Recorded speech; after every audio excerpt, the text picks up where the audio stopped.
Welcome to this video about how to register an ECT for United Appropriate Body on ECT Manager. As you log on to ECT Manager, you'll get brought to this dashboard page. You need to look for the pink icon on the right-hand side, which says Register ECT. This will bring you to our terms and conditions, so please take the time to read these carefully.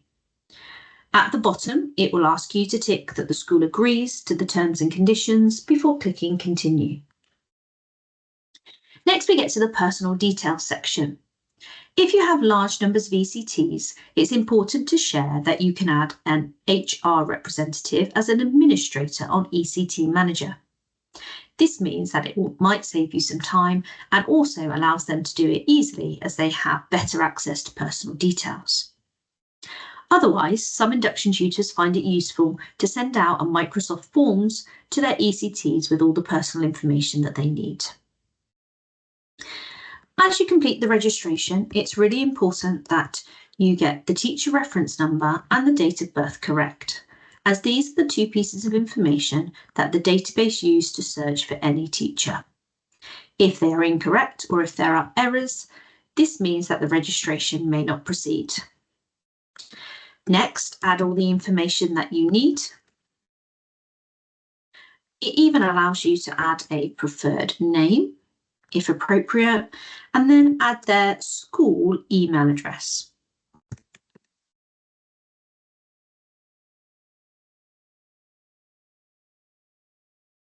As you scroll down, it will ask you about the registration type, so whether the ECT is newly starting their first term, whether they've partially completed induction at a different school or your own.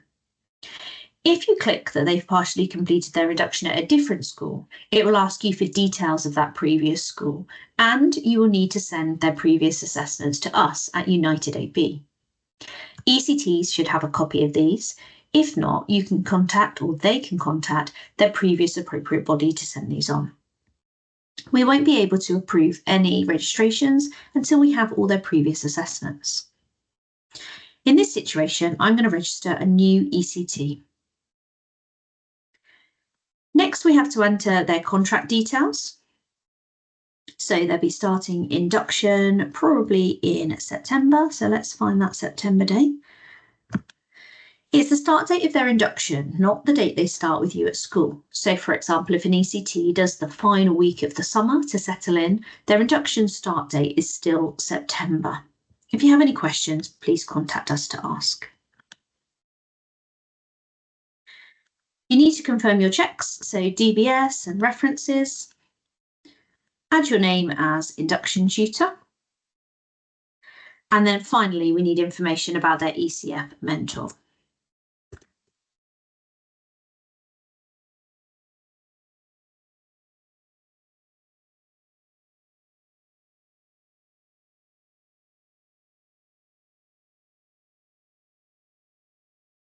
Please ensure these details are correct so we can get hold of people when needed.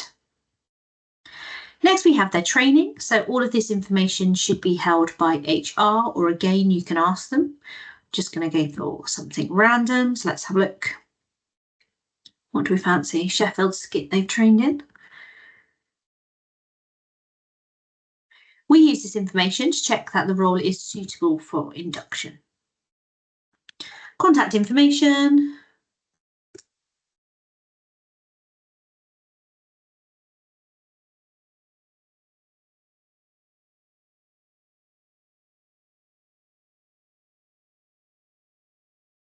And then contact information.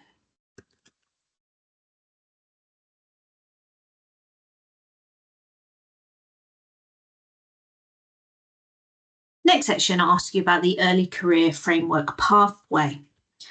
For 95% of people, it will be DFE funded training provider. This means that we do everything for you. You're registered with Ambition or National Institute. There are two other options currently, but as of September, there will only be one other option, which is where the school are creating and organising the training themselves. Delivery partner, so who is providing this service for you? I'm putting in the Swindon and Wiltshire Teaching School Hub. It might be that you work with Pickwick Academy Trust. It might be that you work with it might be that you work with White Horse Federation. So if you've got any questions, please just drop us an email to ask. We work with Ambition Institute. It gives you all the information to check. You can edit if you spot any errors, so really kind of glance at that TRN and date of birth again. And then at the bottom, you can confirm the registration. The registration will sit on your dashboard, so I can see here that it says it needs the head teacher's signature. Your head teacher will receive an automatic email asking them to check this registration and to sign it off. It is worth you sending them an email or just popping into their office to ask them to do that immediately. In September, we receive around 1,200 registrations, so please don't worry if your registration is sat there and it isn't approved. It does take us a few weeks to work our way through them. If your ECT, as mentioned before, has been at another school, we can't do that until you've sent us all their previous progress reviews and assessments, so please be proactive in those. Thank you so much for your time. Any questions, let us know. Do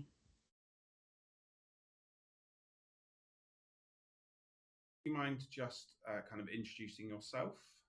Yeah, so my name is Sally Dean. I am Vice Principal in charge of quality education at Glenmore Winton Academies in Dorset. Excellent. And we're looking today at learning walks and the sort of power that they can have and how to make them more effective if you're in a sort of IT type role. So first off, how do you use learning walks to track progress of ECTs? Yeah, so I think learning walks are absolutely essential role in the school. It's really important that people get out and they get to lessons and see all teaching that's happening, obviously not just ECTs. I think you get a real sense of your staff as teachers in the classroom to do learning walks. I think they're absolutely a fundamental part of any role within a school. But obviously in terms of ECTs, you just get a really good sense of their strengths and their areas for development. So we have quite a robust way of monitoring learning walks. So we have a group of staff that we see on a regular basis, and we obviously complete like a learning walk tracker. So we identify their strengths and their areas for development as part of that process. We also sort of do temperature checks, so just sort of much shorter drop-ins where we leave a positive post-it to identify good practice that we've seen. But I think the key thing is making sure that you're regularly seeing your ECTs, really getting a sense of them and of them as a teacher, but also seeing them with lots of different groups. So not just seeing them with the one group that they're struggling with, but seeing them with some really positive groups as well.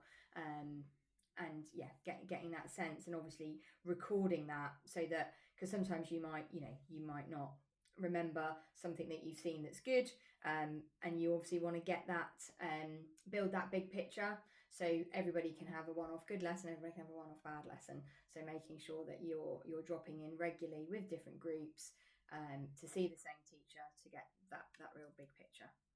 Okay, and you mentioned the post-it notes there. That feels like a kind of tangible technique somebody could try. Yeah. What is there a format that you write on the post-it note, or so I always write sort of great to see.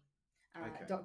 and then I will leave some bullet points about what I've seen that has been really good practice, and that might be something which I know the ECT or the member of staff is working on, or it might be something which we've focused on in our teaching and learning briefings. So obviously this year we've been doing quite a lot of oracy, we've been doing like a big focus on extended writing or extended independent practice. So it might be that I highlight those things which I've seen in the classroom, or it could just be basic things around like great exit routine or good use of the mini whiteboards or something like that. So yeah, great to see, and then just a few bullet points of the key things that you've seen. Okay, and then how would you take what you've seen in a learning walk and then kind of link up with targets possibly if you've got an assessment or something like that for an ECT? Yeah, so I think in terms of giving the ECT feedback, obviously the post-it just really focuses on the positive. So the learning walk tracker, when you're staying for a longer period of time in the lesson, I think is really important to complete. And then that can be obviously shared with the mentor so that they can see all the learning walks that have been completed on that ECT across the range of staff, whether it be their head of department or whether it be a senior leader in the school. So that can be shared so they've got a bigger picture than perhaps they've been able to get out and see. But yeah, we sort of have a bit of a policy here that if we see something which is maybe routine based or maybe links to our behaviour policy, then we'll feed back directly to the ECT themselves. So just catch up with them at the end of the day and have that conversation. If it's something which is linked directly to their teaching and we're not a specialist in their subject, then we will obviously pass that back to the mentor to have that conversation. So it's just closing that loop all the time, making sure that whoever's seeing the ECT, the mentor's informed, and obviously where there's concerns that's raised with the induction tutor as well. Okay, brilliant. And then I suppose the issues come when they're not as effective as they can possibly be. Yeah. So have you got any tips for making learning walks a bit more effective? Yeah, I think it's, for me, I would definitely always plan when I do learning walks. So I look at my timetable, and if I've got like a blank where I'm not actually in a classroom or doing something else, I will write down which of my ECTs are free at that time. I keep a list of my ECT names on the board, so I know who are the ECTs in the school, and think, I haven't seen them for a while. But yeah, definitely having a slot on your timetable when you're going to go out and see them. And then obviously when you're in the classroom, I think it's really important just to be quite stealth. I had a previous head teacher who was a really big guy, and he could manage to walk into a classroom and nobody knew he was there. I'm not quite that quiet, but I think it's important to let the teacher definitely get on with the lesson, to not to distract the students. There's nothing worse than students sort of all turning around when somebody walks in. So just waiting at the back. Obviously speak to the students, but waiting for the time when they're on task, perhaps not when the teacher's talking, to avoid sort of talking to the students when the teacher's talking, because that's distraction. They obviously miss out on instructions or what they should be learning about. I think it's always good to check exercise books as well, to speak to the teacher if you can, if you have got any questions directly, if it's an appropriate time. So, to ask about seating plans, or to ask about their disadvantaged students or their PP students and how they're supporting them. I think that's good to, something to do when you're visiting. Okay, brilliant. Thank you very much. Thank you.